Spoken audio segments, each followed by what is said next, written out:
Vous êtes nombreux, mesdames et messieurs, vous qui suivez GN Fondement Télévision, mais aussi vous qui suivez Afro Synthèse TV. Vous êtes partout à travers le monde, partout à travers la République démocratique du Congo, dans toutes nos provinces, même vous qui êtes du côté de l'Est de la République démocratique du Congo, nous compatissons avec vous et nous sommes de cœur avec vous. Mais ici, nous sommes venus pour vous faire vivre l'ambiance. Ambiance où vous allez régner dans le centre de formation, centre Christ en vie, où vous allez former bande konabiso na menuiserie. Vous allez boromona œuvre oyo et ça les mara awa na kati ya centre de formation ya Christ en vie. Vous allez bongo na Njili quartier 7, Njili quartier 7 centre de formation Christ en vie. Ils allez centre où ils allez former bilenge, ils allez former bande konabiso na makambo etali menuiserie. Kosala ba porte, kosala ba mbetu, kosala ba kiti. D'ailleurs, na ba image ya Gelor Kwata, wazali réalisateur ya émission na biso ya lelo, bokomo na déjà ba image ya ba kiti oyo bandeko bazali kosala awa na centre de formation oyo. Mais lelo précisément, tozali le 1er mars 2025, ezali bongo remise ya ba brevet bandeko balandaki formation na bango pendant plusieurs années awa na centre de formation oyo. Lelo bazo bimisa bango. Bazo bimisa bango, c'est-à-dire mayele o bayaki koyekula awa basi bazui yango et maître na bango maître Elvis Ntseka amoni que temps ya ko libérer bana bakende esi koki déjà. Donc boko landa ambiance ya collation wana, boko landa ambiance ya remise à ba brevet parce que les grandes autorités seront ici. Ba bourgmestre ya commune ya Njili Arozala awa excellence Papi Mbumba Ngalema Mokonzi oezali bongo président ya assemblée provinciale ya Kinshasa, l'honorable apôtre Levi Mouta Arozala awa na kati ya manifestation oyo pe toutes les autres autorités il y a ville ya Kinshasa mais aussi il y a d'ici Kachangu pe ya commune Njili bakozala bango nyonso awa. Donc landa au vivre ambiance ya makambu oyo kosalema awa. Yo mutolingo kota en contact na biso, ba numéro na biso ezali affiché en bas ya écran na yo. Olingi pe to ça la promotion, to ça la publicité, ya centre de formation, ya ONG na yo, benga biso, même ya parti politique. Benga biso na ba numéro eza affiché, to solola na yo pe makambu nyonso tout et koleka kitoko. Donc na sima ya caméra ezali bongo Gelor Kwata, caméraman moko combattant Alors liboso ya micro ezali bongo ndeko na bino tonton Gaspard Ndongala tozala branché parce que awa tozala décité biso to travailler plus pour na développement ya mboka na biso. Alors bino nyonso bozo œuvrer na développement boza bale bienvenue na kati ya chaîne na biso oyo. Merci beaucoup et restez branchés. Pour la cérémonie de remise de brevets aux élèves finalistes du centre de formation Christ en vie, ici au quartier 7, à la commune de Njili. Nous saluons parmi nous l'arrivée de l'honorable Gabriel Mboma, ce qui prouve l'importance que l'élu du peuple accorde à la jeunesse. Nous allons patienter pendant 5.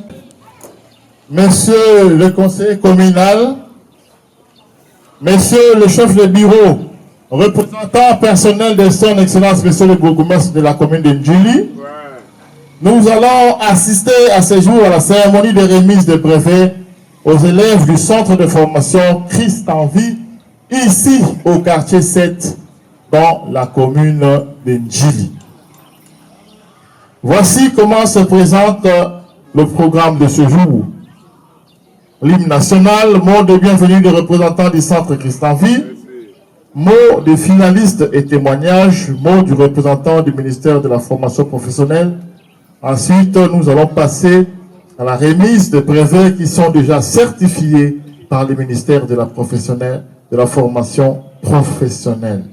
Et pour terminer, nous allons donner la parole à l'honorable député qui va dire un mot aux heureux finalistes. Je rappelle qu'au parmi les finalistes, il y a de sourds muets, des orphelins de père et de mère et les enfants des personnes vivant avec handicap.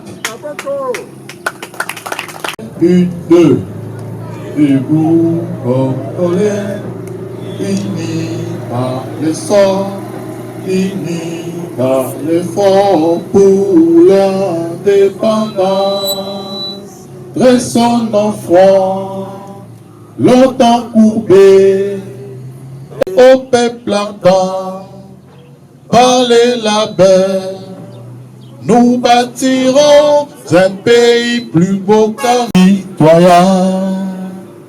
Entonner l'hymne sacré de votre fièrement saluer l'emblème d'or de votre souveraineté. Congo, don béni, Congo, désaillé, Congo, au pays, Congo, bien-aimé, Congo. Nous peuplerons ton sol et nous assurer. Jour sacré soit le témoin, jour sacré de l'immortel, serment de liberté. Et nous léguons à notre postérité pour toujours. Veuillez vous asseoir s'il vous plaît. Merci honorable député, merci monsieur le conseiller communal, monsieur le chef de bureau. Merci formation à Bango. Yeko nango le bakakeza formation à menuiserie ezali ébénisterie. Parce que na kazi ya ébénisterie tozo mona menuiserie, tozo komona charpente, tozo komona garnissage. Donc bana baza ko sala charpente, baza ba charpentier, baza ba menuisier, baza ba garnisseur. Nyonso bayebi soko ke na ba pe électricité bako bunda bunda pe. Yango to bengi yemei moto ya formaka bango Elvis Nseka mwana moke na makambo na ye aya kozwa mwa liloba ayebisa biso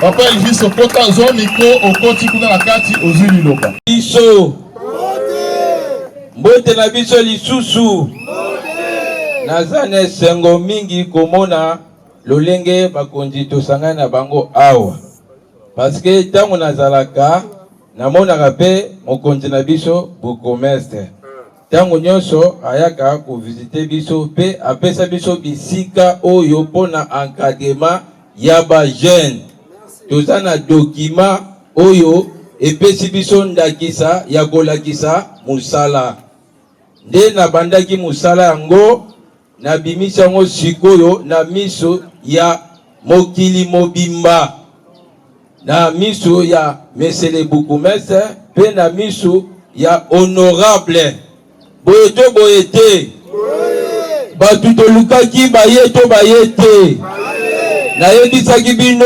bakoya nayebisaki bino boye bofele bozwa kimia nga nazwaki ta ya kolandela bino na gratuité mais ekozala na batu moko oyo bazokonza mboko bango nde bakozwa baresponsabilité na bino boyete bango oyo toza na bango centre Christian Vie esalamaki na mayele na nga moko pito mais nzambe nde apesa nga vision oyo ntango nabandaki mosala na 2019 kobanda ya mokonzi mboka nabandi mosala nazoyekola message ya mokonzi mboka ntango epesamaki ya gratuité natikaki yango te nalobaki atako naza na mbongo te me mayele oyo nzambe apesi nga nakomeka kopartage yango na bajeune me lelo oyo tozomona bajeune bango oyo bakomi déjà utile na société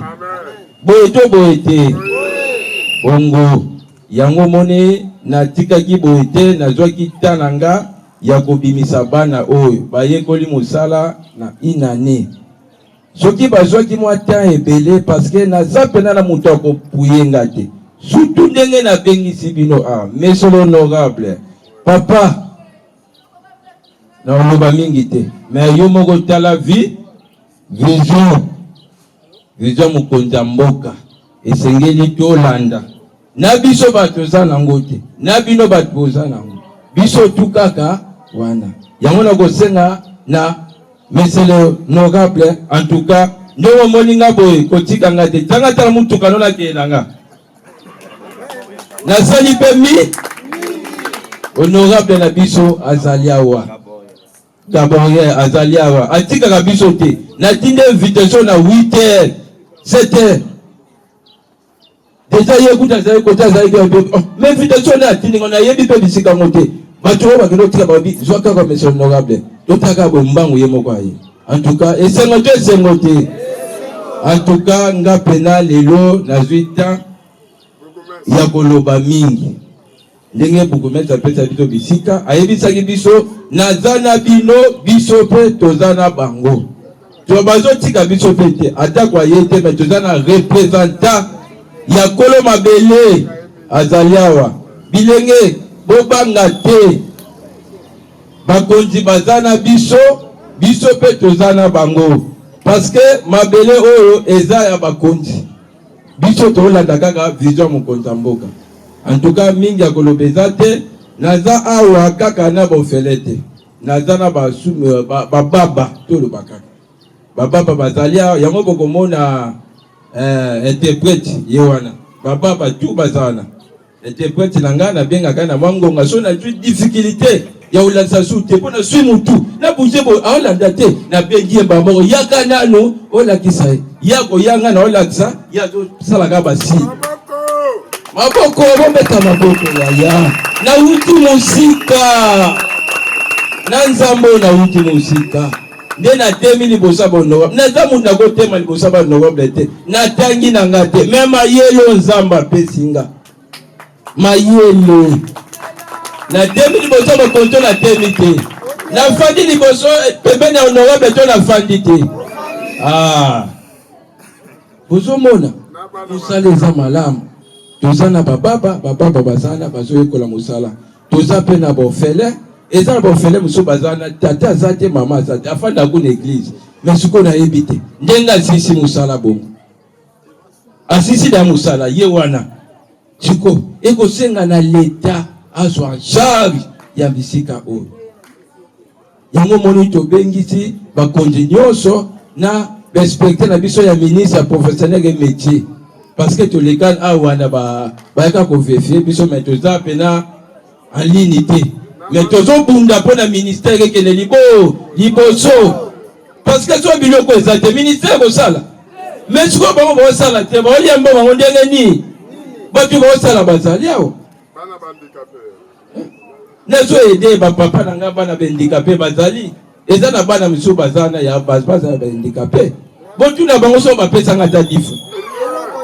botuna bapara nyonso bazawa o bana na bango balati bilambana topesa rien bana biso baotangawa ofele yango moni message o nyonso donc ya mi honorable pena chef na biso bukumese ba partager biso vidéo o parce que tonga ba moni yango seke ekei pona lukaki na ndenge nyonso na leki na ba TV na bino sala ndeni te loko abana ope basilisi na bunda kaka na bundi tibi loko nyonso bomona oyo ezaka na makasi namo Nzambe asunga biso na mesele bukumese o apesa biso bisika pona ko encadrer ba jeune azana biso pe dozana ba na bango merci beaucoup makasi.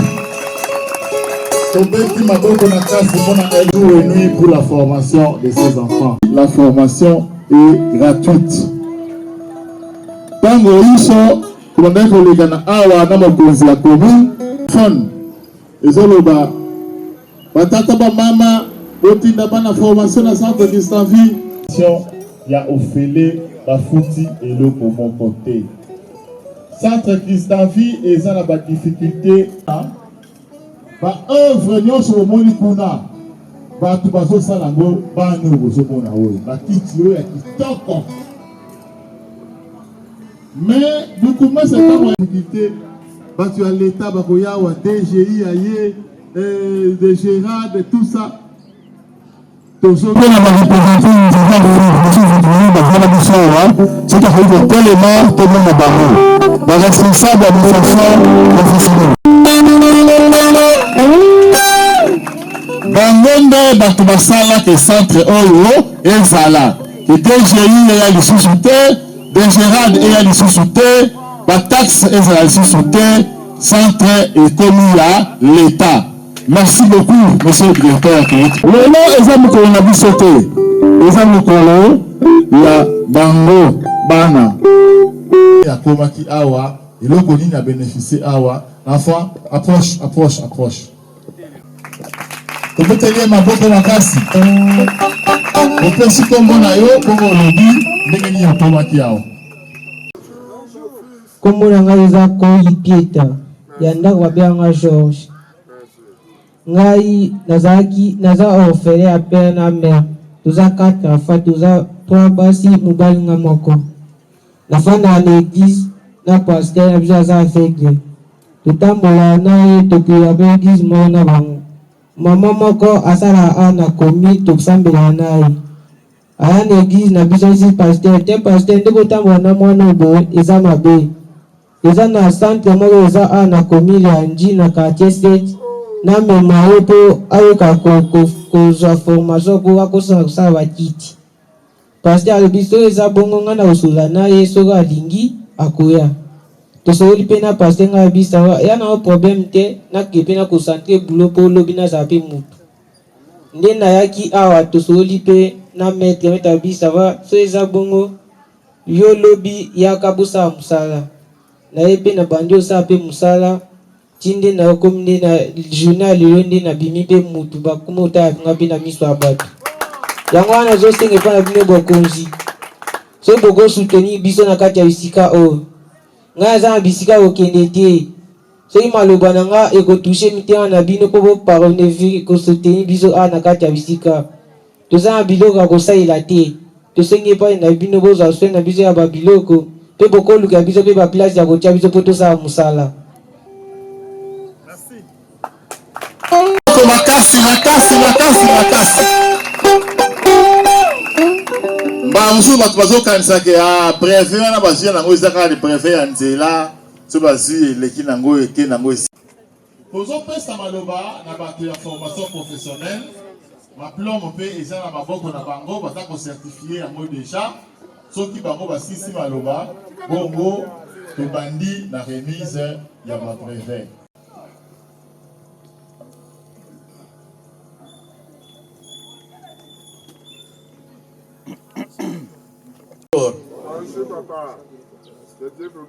Merci beaucoup. À monsieur l'honorable député national ici présent. À monsieur le président de l'Assemblée provinciale de Kinshasa, empêché.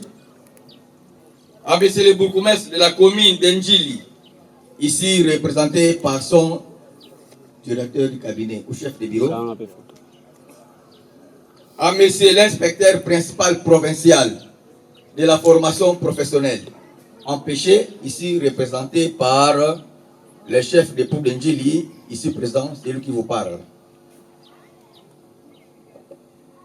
À monsieur le chef de quartier, c'est Ndjili. À toutes les autorités politico-administratives, ici présents, chers lauréats, chers membres des familles des non-lauréats, à tous les invités, je vous dis à tous bonjour et la bienvenue. Merci beaucoup. Nous sommes ici réunis à ce moment précis pour la cérémonie de la remise officielle de brevets des faits de formation à titre symbolique à nos lauréats. Permettez-moi de vous présenter succinctement qu'est-ce que c'est le ministère de la formation professionnelle. Étant donné que nous faisons la formation à nos petits enfants désœuvrés, nous allons être un peu bilingues.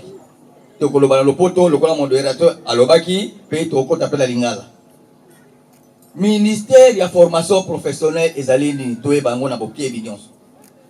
c'est un ministère qui est créé à partir de 2014.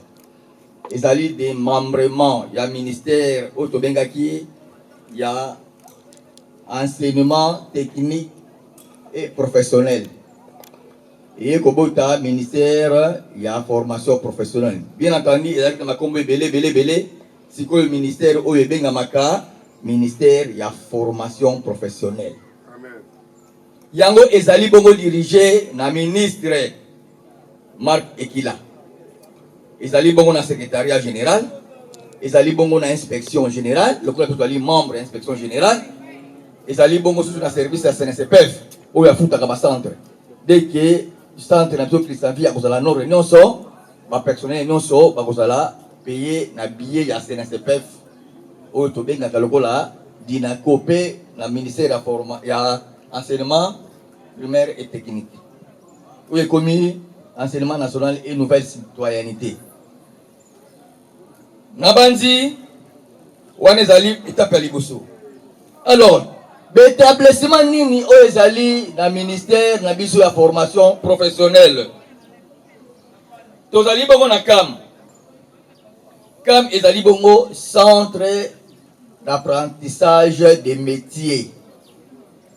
Wanezali, la formation Bongo ambulatoire, le de 1 à 3 mois. Moi, na akoyekola, vous allez mona ekola.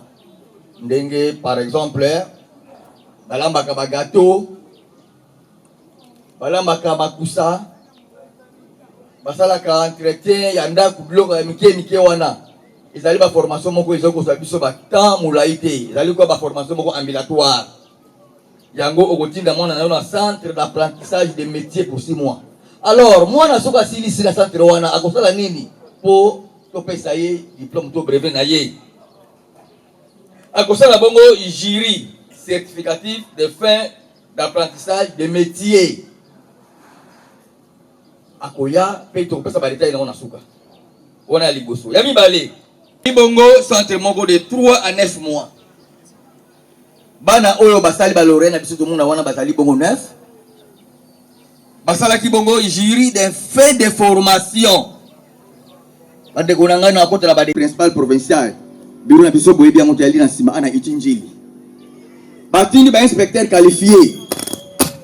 Batindi ba formateur qualifié ba epo basali sabana oyo jury.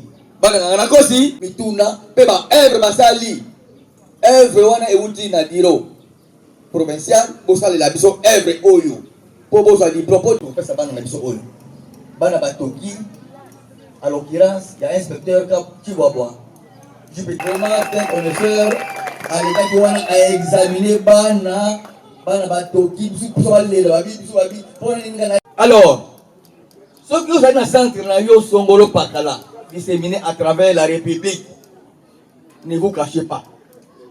Venez se présenter auprès de nous, qui est le représentant de l'État, le ministère de la formation professionnelle. Notre bureau provincial et de Poules de Njili se trouve ici, à l'enceinte de l'Eliti Njili, au Tobin Kala Epom. Nous sommes orientés pour que nous soyons en ordre avec l'État. Donc nous sommes branches de l'État. Alors, nous orientons en quel sens? Au Kozwa, comme Mukanda, pour aux lettres d'agrément. Le gouvernement papa n'a Christian Vie, Boutanseka, a déjà en cours. L'aide de contacter la school ministre ATC Yango, à côté d'un inspecteur pour passer enquête de viabilité. Est-ce que le centre est viable pour te payer agrément? Nayangonde, toi, appui Nabiso, tu as un agrément. Quand tu as agrément, a commis à l'État, à foutre à travailleur naïe. Mais on a dit que l'État doit être dans l'antenne administrative. Mais tu as dit que c'est un coma. Ma bête, madame.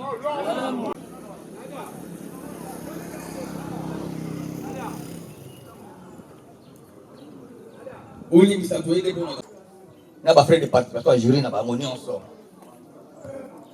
Et yo, au sali centre, na yo, au sali kobo mamaka, na souka loko la bana boye, il savait abomi bangota la on a mis sur l'État.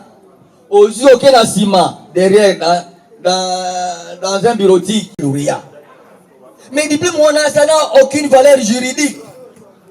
N'a pas qu'on se comprenne très bien.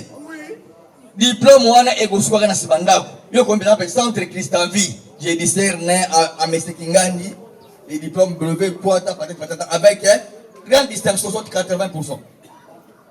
Mais mes titres, ma certifié na instance compétente. Vous avez vanté le ministère de formation professionnelle et nous sommes témoins du travail abattu. Parmi les gens qui soutiennent le centre Christanvi, il y a M. Nico Minga.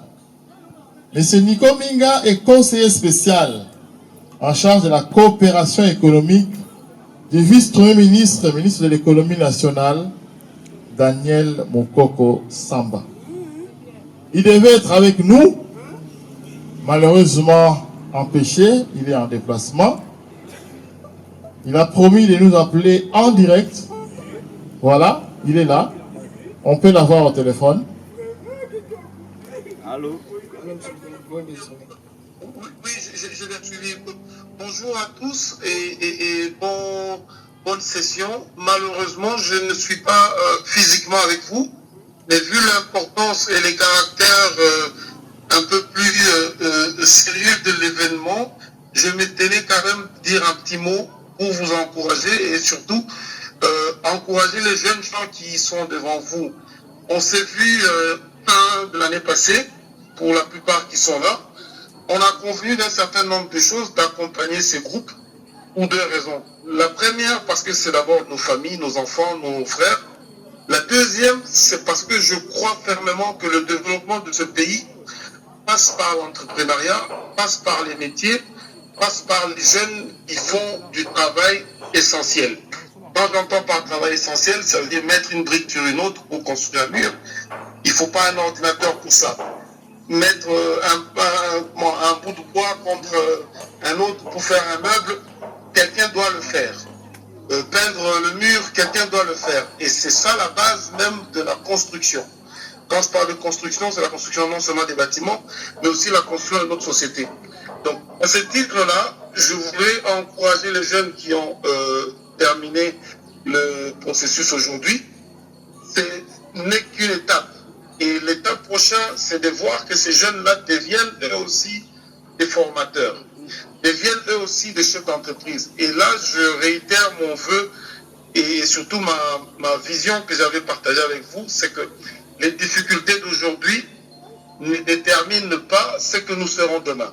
Donc, à ces jeunes-là, vous avez aujourd'hui terminé l'étape d'aujourd'hui, mais ça ne détermine pas ce que vous allez être demain. Demain, c'est peut-être vous qui allez parler au téléphone comme je le fais ici, parce que vous serez devenu quelqu'un d'autre après. Gardez toujours l'espoir. Alors, je voulais remercier l'organisation, M. Achille et son équipe, pour l'intérêt qu'ils portent à ces genres d'événements et surtout de nous chercher, nous qui n'avons peut-être pas le temps matériel de descendre jusqu'à Angéli comme aujourd'hui. Mais nous avons cette volonté, il y en a beaucoup dans les cabinets, au ministère, tout ça. Mais lui, il a trouvé le moyen de me contacter et c'est à ce titre-là que je me permets de vous parler de mon téléphone. Alors, on avait une cagnotte qu'on avait prévue pour soutenir l'équipe. Quand on avait commencé, on est arrivé à $50, on avait, ou $100, je ne sais plus. On est au mois de mars aujourd'hui. Dans la semaine ici, on va terminer cette cagnotte-là, on va atteindre les 300 000 comme je vous ai promis. On va faire en sorte que ces jeunes-là soient un exemple, mais que les autres qui vont suivre soient soutenus. Donc on continue le mouvement. Aujourd'hui, je prends la parole juste pour vous encourager, vous remercier, surtout remercier le promoteur. Parce que ce qu'il a fait, il aurait pu aussi s'acheter autre chose, un ketchup pour montrer aux gens qu'il a réussi, mais non. Il a préféré investir dans la formation et c'est à ce titre-là qu'on le soutient. Donc je vais m'arrêter là pour vous encourager, vous remercier. Mais aussi, s'il y a une question ou deux que je peux répondre, je prendrai 2-3 minutes et puis après vous pouvez continuer la session. Il n'y a pas de questions. Alors, s'il n'y a pas de questions, je vous souhaite un bon événement. Et M. Achille, on va se répondre plus tard et bon courage à tous les jeunes. Et ça me fera plaisir d'avoir une de vos photos pour la séance. Merci. Merci beaucoup. J'invite l'inspecteur de la formation professionnelle et toute son équipe, base à la Liboso, pour la proclamation des résultats. J'invite l'honorable député, sera suivi par les conseillers communaux, le chef de bureau représentant du bourgmestre, le chef des quartiers, monsieur le conseiller communal, monsieur le représentant du bourgmestre des quartiers et Elvis. Voilà, mettez-vous.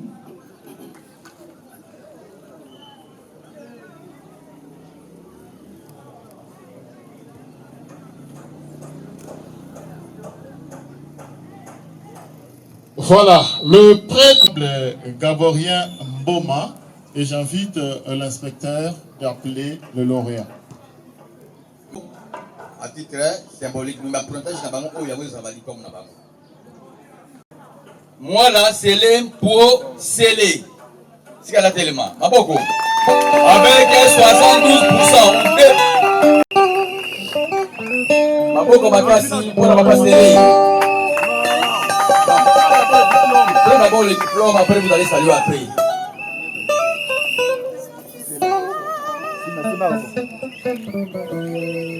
Allez, ma beaucoup, pour la papa scellé.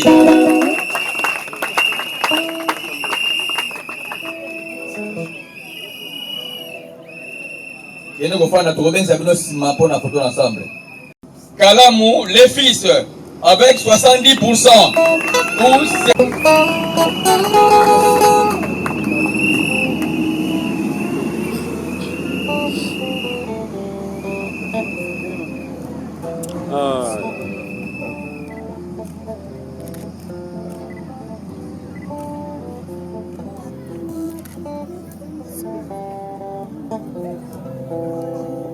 Merci. Le deuxième diplôme sera remis par les conseillers. Les deux diplômes seront remis par les conseillers Gamètre, conseiller communal. Jonathan, avec 78. Jonathan, 70%.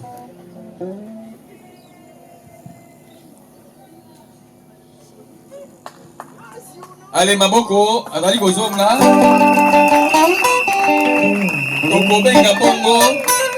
La spécialité est que Yabaye ezali ba oyo batio kakate.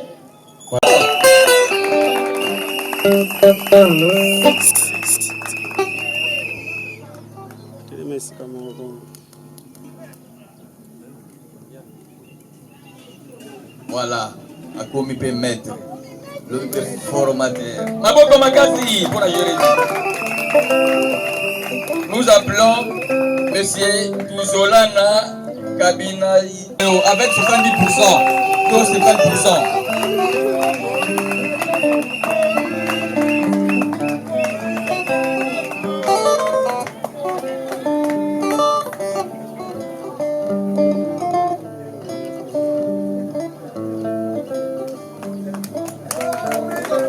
Messieurs, les deux derniers seront remis par monsieur le chef du quartier 7. Donc c'est 21%.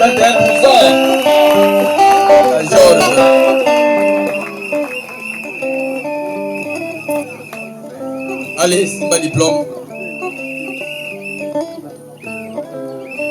Allez, Maboko Makasi pour l'entrée Georges. Nous appelons Messieurs Isomoki Koulenduka Jérémy avec des séquences.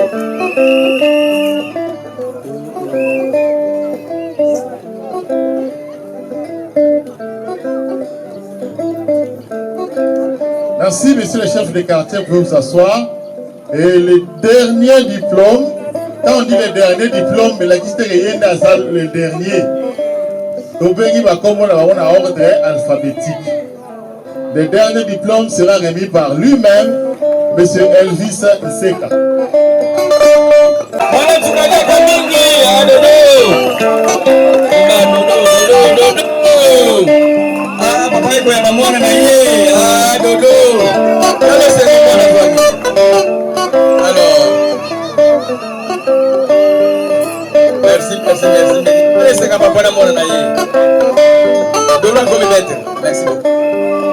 Merci beaucoup. Nous sommes arrivés pratiquement à la fin. Ndenge tolobi esengo ya papa na mwana na ye.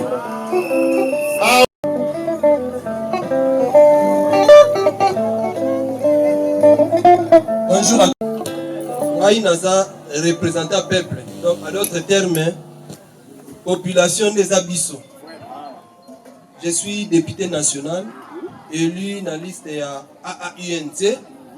Donc, Naza numéro 1, donc l'interfédéral de l'UNT, la ville à Kinshasa. Mais Naza, moi, Naya Tchang. Je suis né ici. Mais bien école primaire, on a les minous, ils avaient à l'époque, il y a Madou dans le quartier 4. Après, il y a ma viokele, dans l'école primaire, dans le diplôme dans Saint-Louis, dans Ngomba, comme par famille, pour foutre la trop. Et puis, actuellement, je suis pharmacien de formation depuis 2008-2009. Et dans ça, on continue toujours formation dans la IPC actuellement. Pour en être toujours ça la formation sur le leadership, l'école de leadership. Et là, on a des choses, bref, parce que dans l'activité, et bandit déjà, parce que c'est un peu banda. Message à Liboso d'abord, on s'adressé par Papa Nabiso Tseka. Là, peut-être mais moi je vois un ange devant moi, parce que c'est vraiment énorme. La lingi to betele maboko qui n'a rassuré l'hésitation. Un conseiller juridique, maître Azar membre Nabiso, est parti après cette invitation, mais n'a pas de doute. Mais comme dans l'activité, non, il y a quand même naïba, et l'on connaît les autres salams. Mais on a eu qui n'a on a moni, surtout catégorie à Badou, oye, andimi en charge, andimi, c'est vraiment énorme. On a une ONG, une fondation Gabriel Mboma. Comme dans le domaine de la santé, nous avons beaucoup plus de centres et beaucoup plus de moitié prix. Et nous avons depuis à l'époque, nous avons fait 10, nous avons fait 20%, nous avons fait ça, nous avons divisé par deux. Tout ce qu'on a fait, nous avons aidé la santé parce que tout basé dans la carte na biso ba bénéficiation na moitié prix tout ça dans le centre de l'eau tout ça na Tchang na plus de 55 centres ti le plateau de Bateke. Alors na ngina rassurer non seulement accompagnement na éviter forme accompagnement parce que jusque là na vie documenté o bino poste na bino za nini mais du moins ne moi bisinga que vous avez besoin de matériel maman mabaya ba nini il faut permettre bino pour fructifier moyen prise en charge. Je suis prêt dans ce là. Bureau est à immeuble scellé dans premier niveau. Les mardis, na kozelo ya comme ça. Na pesa oyanga ya mamuke. Toyo kanato solo là comme ça. Na accompagner yo et permettre que un grand nombre de va sala. Et donc on a eu le besoin d'encouragement nanga. Continuer na eloko oyo nzambe ne mundayebi parce que nyonso tokoki kosala ozala ministre ozala professeur ozala député nyonso tozosala faut tosala d'abord le leadership parmi baprincipe ya leadership eza le leadership eza eloko oyo ça doit d'abord satisfaire Dieu et puis et satisfaire bato soki na leadership non nyonso tozosala so multiplions par 1000 et que ça toxique na population yeba que ça malamu te. Mais je crois que biso to kozalawana to peut mobiliser un grand nombre de gens à former à travers yo et compter sur biso. Attends moi 500 francs et ça m'a raté mais et permettre yo aux quand même moi à l'aise. Na CPI parce que batu ba accompagner parce que belé donc qui conseiller, on appelle les conseiller dans l'époque du ministre ministre de l'économie, un conseiller en charge d'approvisionnement. La CPI déjà mon accompagnement c'est une très bonne chose. En tout cas, merci. Vous pouvez être beaucoup makasi. École de formation professionnelle. Dans le bino, comme formation, beaucoup de des diplôme. Les diplômes ne disent absolument rien. Ce qui est dans le monde, il y a poto. Aucun pays, au Canada, partout. 70% de la population va travailler grâce à la formation professionnelle. Et je suis content de féliciter le ministère Nabiso. Parce que le brevet est utile même au pays, au niveau occidental, même au niveau du pays et permettre aux salons. Par Congolais Nabiso, j'avais vu un avocat à voyager en France Il y a quelqu'un qui a comme un maître avocat. C'est non. Apprendre formation professionnelle. Et puis par rapport à la formation, il y a un forum, il y a un groupe WhatsApp. Bon, là, ça nous dit non. Et si il y a X, par exemple, qu'il y a un quartier 13, il va travailler, permettre à Bino, de travailler. C'est comme ça que le monde doit évoluer. D'ailleurs, si on a un indice, il y a développement pays de Bisso. Et ça d'abord dans le ministère de l'enseignement professionnel. Yango, je pense que Bisso dans la vacances parlementaires, na kokuta na pena ministre avant de zone dans les 15 ans. Et na bien kuta na kine na kuta na nae pour que nae bape n'engani fonctionnement parce que na ngana ça la même question orale avec débat à niveau du parlement. Mais je pense que na o ngana yo ki de l'explication est claire na ko ba nini autre kosenga e pour que centre OEP est enregistré à niveau du ministère bazwa kapé bazwa prime de risque parce que na ebi wani jemoko bondeko bazana système wana donc ils ont les cas vraiment très bien. Je pense que biso dozana na kobunda to faciliter tâche et ça une très bonne chose. En tout cas, plein succès na bino nyonso et tokoyoka na na ndenge nini to accompagner bande comme susu. Nzambe apambola biso. Merci. Tokosenga na honorable atikala sur place, représentant ya bourgmestre chef de quartier.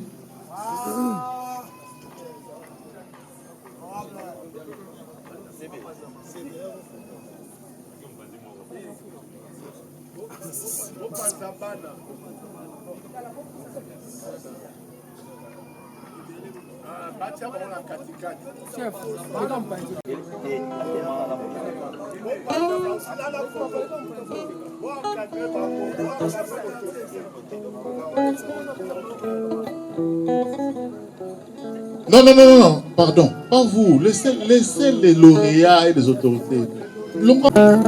Merci pour télémine pour la Toyemba. Dans l'effort pour l'indépendance de son enfant, nous bâtirons un pays plus beau qu'avant dans la paix citoyenne. La cérémonie de ce jour, Tokosenga na Batoba Soba Vanda, Visita Mizali, Tomeli Moamai, Bongo Tokazani. Les autorités peuvent visiter par œuvre Oyobana Basadi. Honorable, bon les gars, moi si ma botte la paix, mon salama na Basadi, Bongo Okimo Kende, rapidement.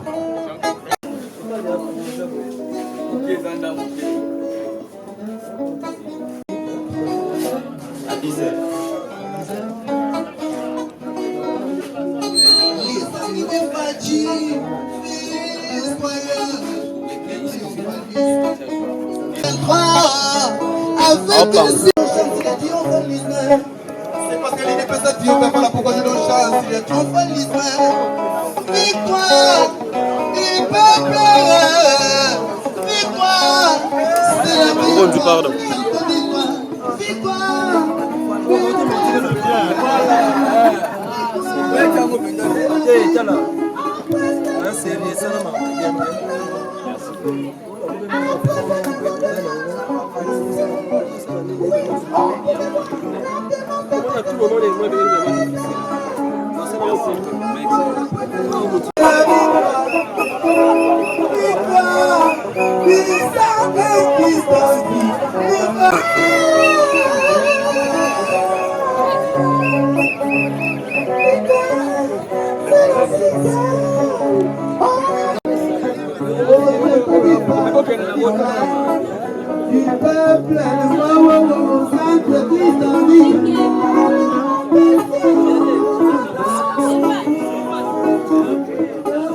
Merci beaucoup, Bozalaki Belé, pour la ambiance au centre de formation Christian Vie. Bipa ewa pitolaki sibino remise à brevet na bandeko, ba candidat, ba lauréat au balandaki formation na bango pendant plusieurs années. Lelo ezalaki bongo moment ya ko libérer bango bakende po bakende ko salela mboka parce que to bango awa ke développement ya RDC ezo dépendre na effort ya moko na mususu. Donc merci na maître Elvis Ntseka wazali formateur na kati centre de formation Christian Vie où ils allaient former bateau toujours na idéologie ya mokonzi mboka Félix Antoine Tshisekedi Tshilombo wa lingi ki ba congolais ba yikula misala pe ba tombola nkita ya mboka et puis na lisungi ya gouverneur y a ville province à Kinshasa, hein? Excellence Daniel Bumba Lubaki, hein? Vraiment dans le boko obozo pesa na ba jeune oyo. Merci pe na bourgmestre à commune Njili, vous allez bongo excellence Papi Mbumba Ngalema, mais aussi sans oublier l'honorable président de l'Assemblée provinciale à Kinshasa, honorable Levi Mbuta apôtre. Donc voilà, merci de la présence de Nabino, monsieur va se faire représenter, mais du moins présence à Bakonzi Ezalaki Awa.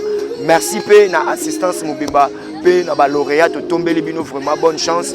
Bokende ko sala ba atelier na bino ko sala pe ba centre de formation, bo former pe bande ko mususu. Donc merci na gelo kwata wazalaki na simabilili pour te faire vivre bino ambiance oyo.